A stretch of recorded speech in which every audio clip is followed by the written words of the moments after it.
He's heavily armed and seizes 10 hostages, but when he phones a radio DJ with his music requests and forgets to ask the tellers for money, it's clear this is no ordinary bank robbery. You know, the first thing you think about is filling the bag or your pockets or whatever bank robbers do. He didn't do anything. He was a real goof-off.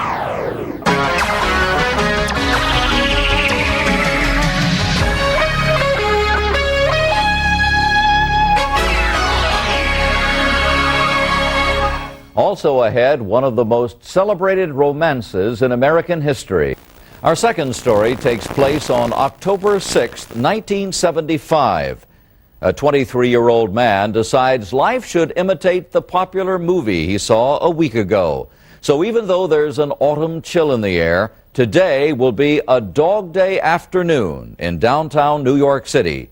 He casts himself in the role played by Al Pacino and stages a bank seizure. He bills himself as the Cat. Cat Olson, excitable, powerful, very unbalanced. Here's the guy who robbed the bank. Well, how did he rob the bank? Well, You got it, like I knew. October 6, 1975, Bankers Trust, 6th Avenue and 12th Street, New York City. At 2:50 p.m., a heavily armed young man walks up to the manager and says, "Put the phone down. This is a stick-up." And so begins the saga of Raymond the Cat Olson, the bank robber who forgot to rob the bank. You know, the first thing you think about is filling the bag or your pockets or whatever bank robbers do.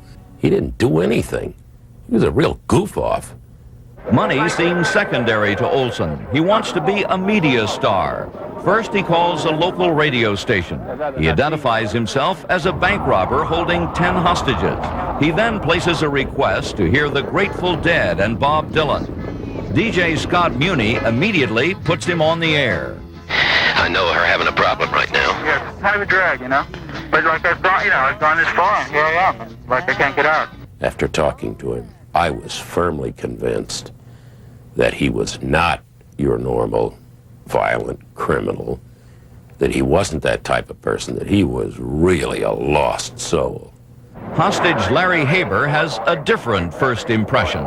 He was a very desperate-looking, confused person. I thought he was very dangerous.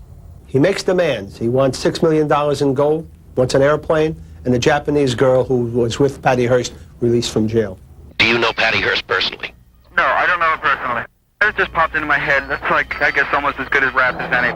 Within an hour, the streets are teeming with police. Hostage negotiator Frank Bolz realizes he has a communications problem with the robber. He wants to hear the who. I say the what, he says the who. And I have to find out from a young cop, hey, the Who is a musical group. Oh. Police scramble to answer the million-dollar question. Who is Cat Olson, and why is he here? I was completely broke, man. I walked in here with 2 cents in my pocket. When I get broke, I do crazy things.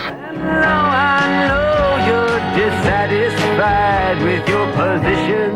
He told us he was a derelict, panhandling for money in the Greenwich Village area. He had no accomplishments in life. It's not my problem. Is there anyone you would like for me to contact for you? No, I'm not in touch with anyone. And here I am, by myself. By himself? Hardly. The entire city of New York is tuning in to find out what the Cat will do next. The bank's 4 phone lines are ringing off the hook. Even the police can't get through.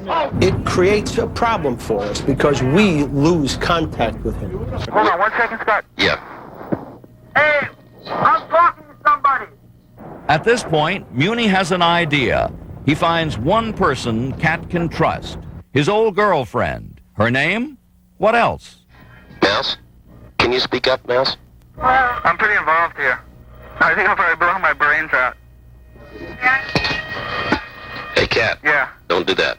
Time meant nothing, and the music, nothing meant anything at all, except to talk to him and try to reason with him and try to convince him that, you know, there's nothing he can do but give up peacefully.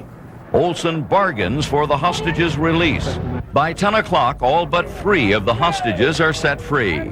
Still enjoying the attention, Cat has yet to ask for the bank's money. He actually just started counting it. He was like a kid playing. He was having a good time, enjoying himself, and he didn't really want it to end. But end it must.